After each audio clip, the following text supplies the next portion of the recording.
बिस्मिल्लाहिर्रहमानिर्रहीम।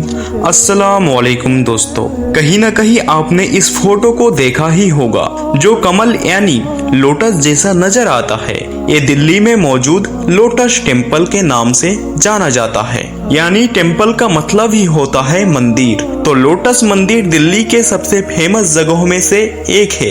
ये एक बहाई धर्म का मंदिर है। यहाँ पर ना ही कोई मूर्ति है और ना ही किसी तरह की पूजा की जाती है। तो आखिर ये बहाई धर्म क्या है? क्या बहाई धर्म के मानने वाले मुसलमान है? बहाई धर्म को बनाने वाले बहाउल्लाह कौन था? बहाई के अकीदा और नजरिया क्या है? और ये लोग इजराइल को अपना किबला क्यों मानते हैं? और ये किस किताब को मानते हैं? बहाई धर्म कब वजूद में आया और इन लोगों की पहचान क्या है? और ये लोग अपने मुर्दों के साथ क्या करते हैं? यही हमारी आज की वीडियो का टॉपिक होगा। और आज हम आपको दुनिया के इतना अजीब और ताकतवर धर्म यानी बहाई धर्म के बारे में बताएंगे। दोस्तों, बहाई धर्म के बानी का नाम सैयद अली मोहम्मद बाब था। वो साल 1820 ईस्वी के सिराज में पैदा हुआ। उसका बाप मोहम्मद रजा सिराज का बिजनेसमैन था। सैयद अली मोहम्मद उसूल तालीम के लिए करबला गया और फिर सिराज वापिस आकर 24 साल की उम्र में बाप यानी खुदा तक पहुंचने का दरवाजा होने का दावा कर दिया। दोस्तों, बाप का मतलब होता है दरवाजा। फिर इस फिलहाल का गवर्नर उसका मुरीद बन गया। दोस्तों, उसके दो पैरोकार हुए, एक मिर्जा या नूरी और दूसरा मिर्जा हुस्ने अली नूरी, जो बहाउल्लाह के नाम से मशहूर हुआ। वो दोनों उसके धर्म के कट्टर मानने वाले बन गए। दोस्तों, उस वक्त उलमाए इकराम ने बाब यानी सैयद अली मोहम्मद की जबरदस्त मुख्तलिफत की और उसे काफिर करार दिया। बादशाह नसीरुद्दीन के हुक्म से बिल आखिर तबरेज के चौराहे पर उसे गोली मारकर हलाक कर दिया गया और लाश को शहर से बाहर फेंक दिया गया। दोस्तों, आज उसके मानने वाले का वकी है कि उसके मुरीदों ने उसकी लाश कहीं छुपा दी थी और तकरीबन 50 साल बाद फलस्तीन ले जाकर कई करमल पर दफन की। बहाई धर्म के मानने वाले इस मकाम को आला मकाम कहते हैं। बाब ने 2 किताबें बयान और दलाल उस्बा लिखी, जिनसे उसके मजहबी अकीदा का पता चलता है। और उसके अकीदे फरसी ताजिर था और उस बात की तबलीग करता था कि माजल्ला खुदा जल्द एक नया नबी भेजेगा जो मूसा, ईसा या मोहम्मद सल्लल्लाहु ताला अलैहि वसल्लम की तरह होगा।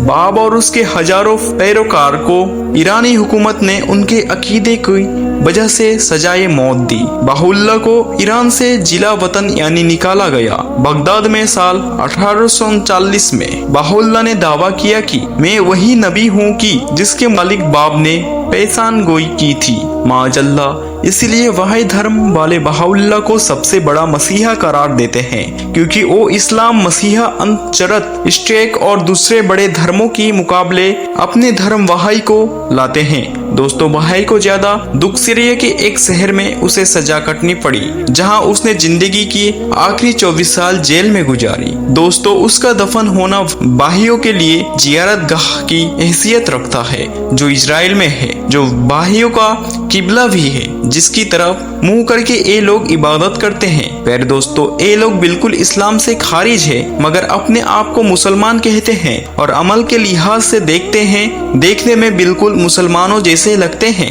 दोस्तों, ये लोग सूअर के गोश्त को भी हलाल और आज के दौर के हिसाब से दुरुस्त मानते हैं और खाते हैं, जो इस्लाम के तस्बूर से बिल्कुल मेल नहीं खाता, जिनसे इनका धर्म अलग होता है।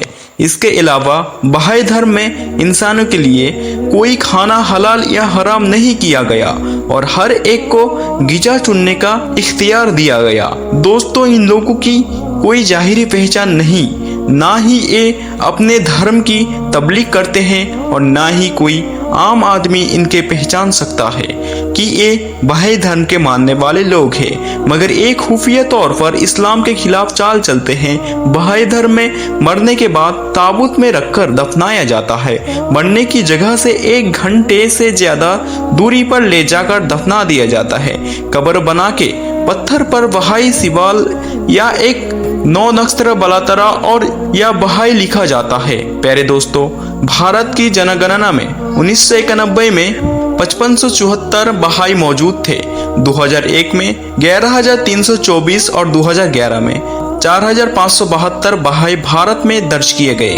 भारतीय जनगणना में अनुसूचित जाति से आने वाले बहाई लोगों की हिंदू मानती है। दोस्तों, पाकिस्तान में गैर मुस्लिमों की जो कैटेगरी तैयार की गई है उसमें साफ तौर पर हिंदू, सिख, बौद्ध, फारसी, कादियानी और बहाई धर्म के लोग शामिल हैं। ईरान में बाहुल्लाह यानी मिर्जा हुसैन अली इस शख्स ने अक्टूबर 1852 में नबूवत का दावा किया था। बाहुल्लाह का सबसे बड़ा कलमा कुफ्र है। ये कुफ्र है कि उसकी किताब की सिर्फ एक आयत तिलावत कर लेना सारी आसमानी मुकद्दस किताबों की तिलावत करने से बेहतर है। माअल्लाह। प्यारे दोस्तों, कज्जा बहाउल्लाह के इस एक जुमले में कुरान हकीम और तमाम मुकद्दस किताबों की इंजिल, तौरा और जबूर की जो तौहीन की गई है, क्या इसके बाद भी बहाई धर्म को कुफ्र और इस्लाम से खारिज होने में कोई शक बाकी है? किताबों के अकदर यानी इसका मतलब है हर किताब से अफजल बहाई आस्था का ये केंद्रीय धार्मिक पाठ है, यानी इनकी ये मजहबी किताब है जो 1835 में बहाउल्लाह के कुफ्र का दूसरा पहलू देखिए कि वो अपनी किताब में लिखता है कि वो यो का किबला ओ होगा जहां बहाउल्लाह मरने के बाद दफन होगा, और आज भी बहाइयों का किबला उसकी कब्र ही है। बहाइयों का झूठा नबी इजराइल के एक शहर आका में दफन है और ये लोग आका की तरफ ही मुंह करके नमाज यानी जो भी इनकी इबादत होगी वो अदा करते हैं। दोस्तों, इनकी किताब अकदर के पेज नंबर 28 पर नमाज व जमात का हुक्म रद्द किया गया है। पेज नंबर 31 पर इस्लामी इकामा रद्द करके नई तरीके बनाए गए हैं। पेज नंबर 34 पर औरतों के लिए हज के फर्ज को रद्द करने के ऐलान है।